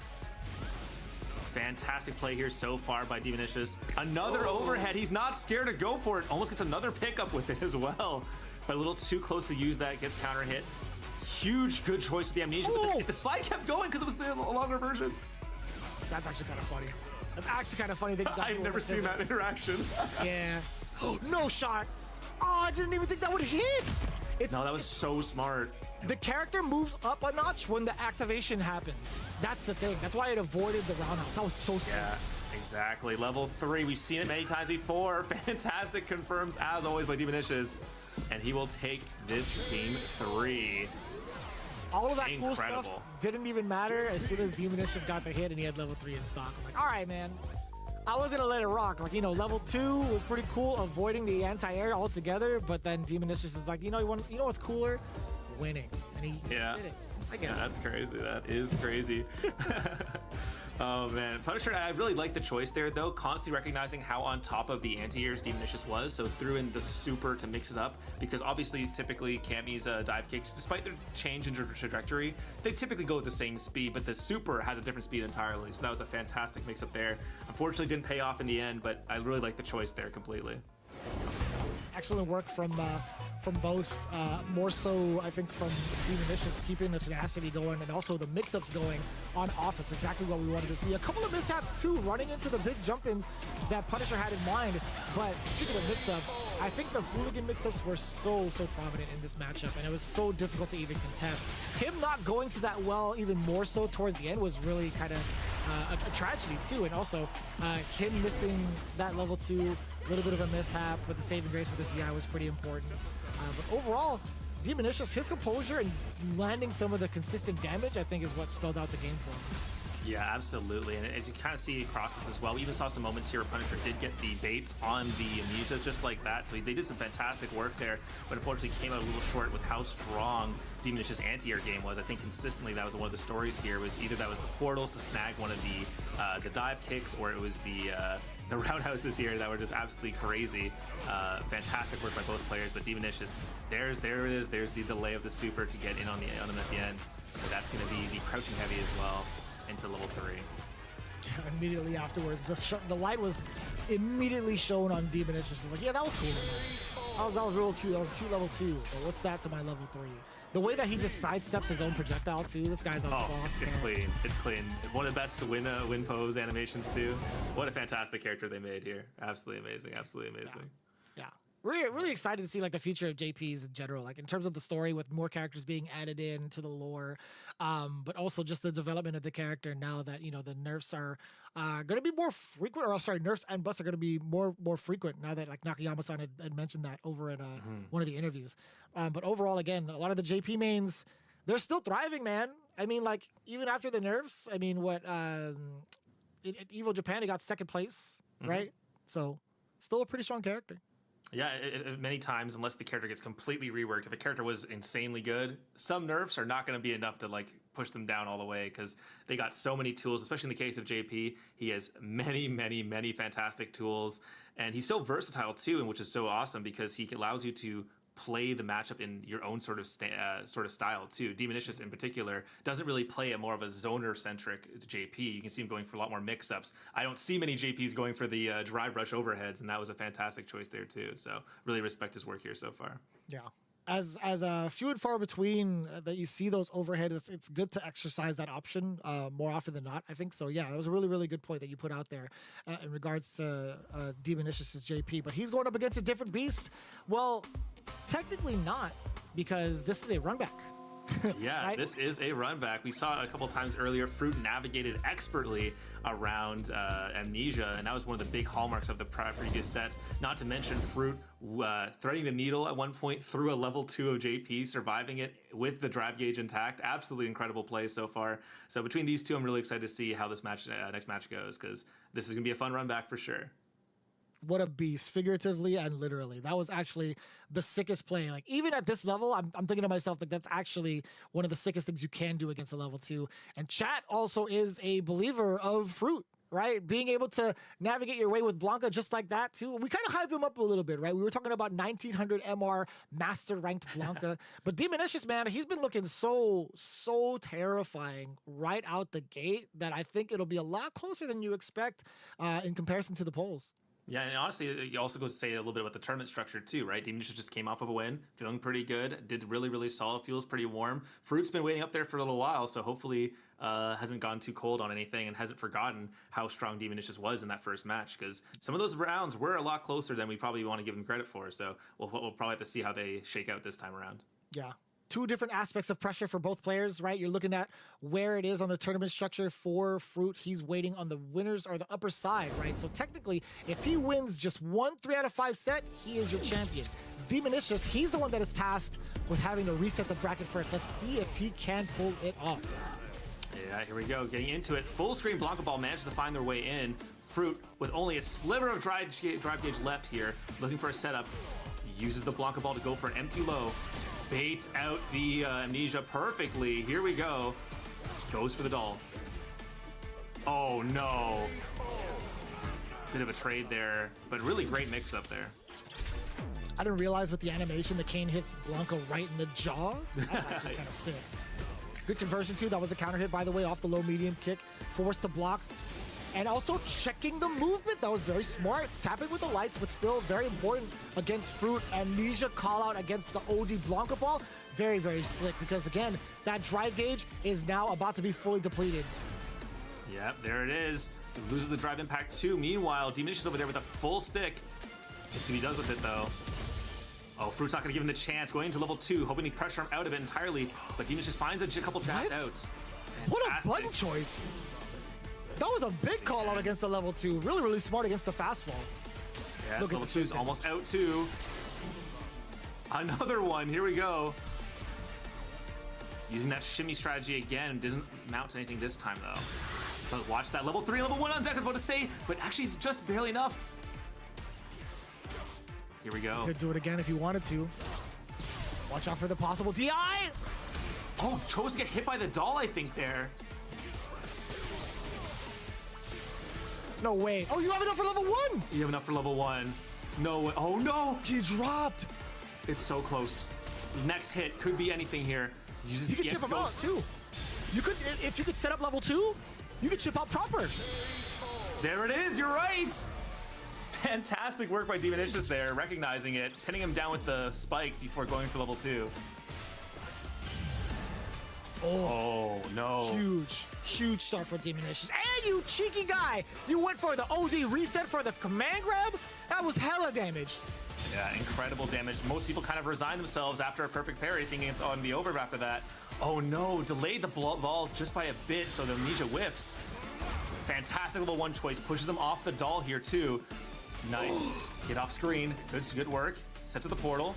And he gets the side switch. Oh, this is so good for Demonicious, but Fruit actually gets himself a side switch at a DI, but level 1 he was ready for it. He was churning that butter since yesterday. Yep, here we go. Using the spikes, using the portals. Jump in. Try back. Fantastic choice. Only a sliver left, somehow massively calculated. Amnesia into the throw. Wow. Kind of rough. That was a huge couple of rebuttals from Demonicious. I thought Fruit would have had it, but a little overzealous too. There were a couple of moments where we'll talk about, maybe it'll get highlighted, where he chose to DI, but we'll talk about it later. The overhead sneaking in again past the guard. Great, perfect parry. Get the back throw, punish counter, into the corner. Look at Demonicious' drive bar. That's extremely dangerous here. You have to build it back up. A quarter of it left. Chooses to get hit, maybe? Yes. He tried to jump, right? He tried to like maybe get us a side switch and anticipate something else, but also getting hit was not the worst thing in the world because he got to maintain his drive up until this point. The DI, how much damage can you get? Oh, you could set yourself up for level 2 instead.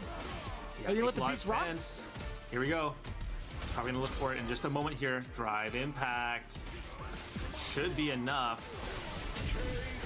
That's gonna be it. Fantastic work by Fruit, taking the first round. I lied to you all. You know, Demonicious maybe thought a level 2 was gonna happen as well, or maybe he just wanted to hold on to his meter. against another DI. But Fruit now finding his opening, gets to set up the doll immediately after this. Yeah, we got the ball. Here we go. Great work into the throw.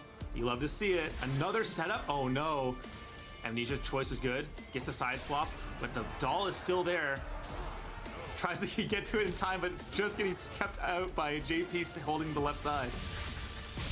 Fantastic level 1. Call out to that low medium punch. I couldn't tell you if that was like a buffer or if it was him calling out the drive rush, because that could have been like a mix of both. Maybe he could have like Really gone out that good. preemptively. All right, back to 1-1 here. Ooh, nice airball Jesus. combos. Let's go. It looks so clean. This character's so fun to watch, man. Yeah, Blanca is a party and a half. Push to the wall. Fantastic use of the perfect parry. Unfortunately, hit him out of the air, so it got a bit of an awkward angle. Amnesia. Get the side swap. Hold down the block. Does not have a punish ready, though. -6. Ooh, I love that low to connect it here. Oh, OD ball again. Plus the side switch hop. Man, Fruit coming in with the trickery yet again to initiate game 3. Here we go. Space each other out a bit here. Oh no, gets caught summoning the portals. Nice, using the delayed frames of the parry to get the throw. Oh, baited that perfectly. Was not happy about getting hit with those multiple times. Pushed to the corner and burned out. You see him holding North immediately Yeah. upon wake up, but as soon as he settles down, Fruit recognizes it. You are very much so on your way to a second game. Yeah, he had level 2 just in case if need be, but again, with that much life to spare, with the positioning as well, Fruit looking at pretty much almost taking it down 2-1 to Demonicious. Yeah, I really like the choices there too to use drive impact to push him to the corner instead. But here we go into game 4.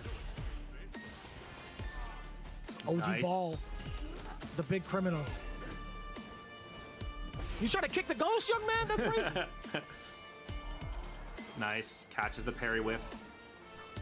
Only a fraction of drive left. Yeah, Ooh. recognizes it perfectly. Here we go. That hit raw, by the way. That wasn't a counter hit. That wasn't a punish counter. That was just straight up. Gets the full setup here. Here we go. Put him on Twitter. That's 1900 if I ever seen it. For sure. You gotta hold this too. Now while in burnout, it's gonna be a little bit tricky, and he tried to get out of it. He tried to dance his way out, and you missed your opportunity for a big, big extension. And either way, if you think about it, if Demonicious had not gone through with his combo, drop or not, or go for DI, Demonicious would have ate that level 1, because Fruit was 100% churning. Absolutely. Huge overhead. Amnesia coming in this time. Back throw activates one of them. Here we go. Oh no, Yes, sir. airball just short, but drops, I think. Good link off the overhead as well. Set up the portal. Yeah, you have to keep them honest too. You let the portal out there just in case they decide to Blanca ball, then you punish accordingly. But Fruit was 2 steps ahead, getting himself into the electric beast mode again. Yeah, watch out. This level 2 is so dangerous. So much shenanigans can be underway in just a moment. Kind of just waiting it back. Does not want to engage with him while he still has it up. And it's off deck now. Here's your chance. This is not going to be enough damage. I don't think. Yeah, even so, he dropped the combo. And it's OD ball once again. Oh, slide through. That should be an easy level 1. And Fruit will take it, winning the Road to Evo Middle East tournament. And he is your champion, taking the full trip to Evo. Fantastic work by Fruit. Abdullah from Dubai at Fruit_UAE, your champion for the road to Evo 2024. Very much so looking forward to seeing that Blanca run amok against the rest of the competition. Very, very cool to see Blanca's taken down in that fashion. I'm very, very happy to see Fruit also taking it down undefeated, essentially, coming in from the upper side. Yeah, absolutely incredible play across the day. We've seen so many setups too. When it comes to Blanca, it's not just being unpredictable, it's having so many options that are consistently strong. You have the level 2 is obvious one, but look at how many times the amnesia was baited, all the setups from it too, constantly choosing even some suboptimal routes purely just to burn the meter, and that's where it's coming into really a lot of play. We saw a lot of Demonicious becoming dizzy, and that was a lot from really good choices of where to use your drive impacts from Fruit. Yeah, really conscious effort to kind of utilize that drive impact without being in fear of the super R, right? It's really, like, you could be in fear of it, but it's really up to the opponent to utilize it, right? We saw it, it did show off on defense from Demonicious, but like how often was he able to even get that response out, right? Like, it's, somebody could have like an OD uppercut, but it's up to the opponent to actually find the gap to use it. Yeah, exactly. And I think another big part of it too is that Fruit at one point even baited it here. You saw actually baited the level 1, knowing how low the drive gauge was going to be, used the drive impact to push him to the corner, and then right after that there was another stagger as well. So really fantastic work by Fruit throughout this entire tournament. Yeah. Demonicious had a great match too, but unfortunately sometimes Blanca can just get in on you and run amok, and it's really, really tough to find an option. Here we saw the full setup here for optimal damage. Fantastic work by Fruit. I thought that was pretty amazing again. We talked about some of the big drops that Demonicious had earlier on, one of them being this level 2, and then immediately succumbing to the OD Blanca ball. And everybody eventually succumbs to the mix, exactly how Fruit was able to take it. And he was in a very good opportunity too, Demonicious, with both burnout and 0 bars. Like, no matter what you decided to do, like if you didn't get the hit, you still would have been able to chip away little by little and slowly force your way to get a DI into the corner, because he was looking pretty close to it. But Fruit, great recognition and overall great performance, and also that hit confirmed towards the end, beautifully done. Well deserved as your champion for our PlayStation Tournament's Road to Evo for Street Fighter 6. Yeah, it was an absolutely incredible set of tournament here. It just absolutely amazing matches every single step of the way. I love Fruit, I love Demonicious, love Punisher, love everyone who participated. Just a fantastic, fantastic series of matches. Yeah, and overall, you guys don't want to miss everything that's been going down with PlayStation tournaments. Again, big loves to PlayStation for giving us a chance to in the FGC. Like, they've been doing this for years now, so it's really cool to see them also bringing back to the community and also giving like a big chance to those overseas to come to Evo in Las Vegas, right? So speaking of which, again, they've been hitting so many other different games. Let's take a look exactly when those are happening. There's going to be a lot of love for the NA regions as you see the Guilty Gear Strive NA Finals happening Saturday, June 15th at 5 p.m. Pacific time. Sunday on June 16th, right afterwards, is going to be Tekken 8 NA Finals. You don't want to miss it, same time all across the board.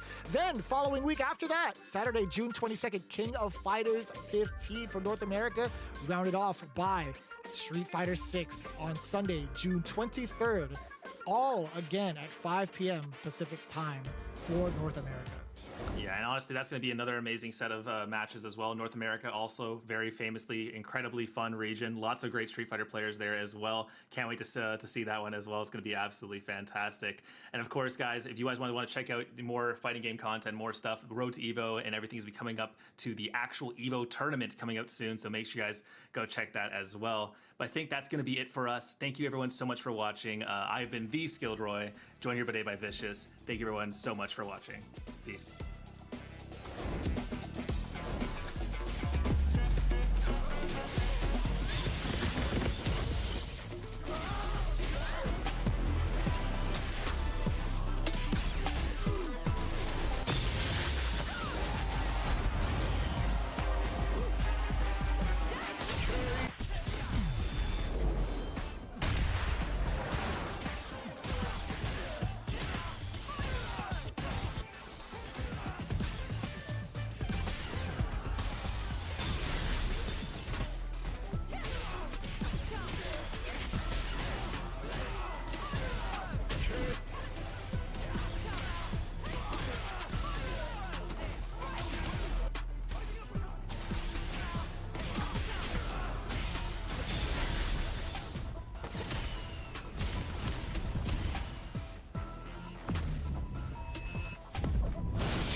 PlayStation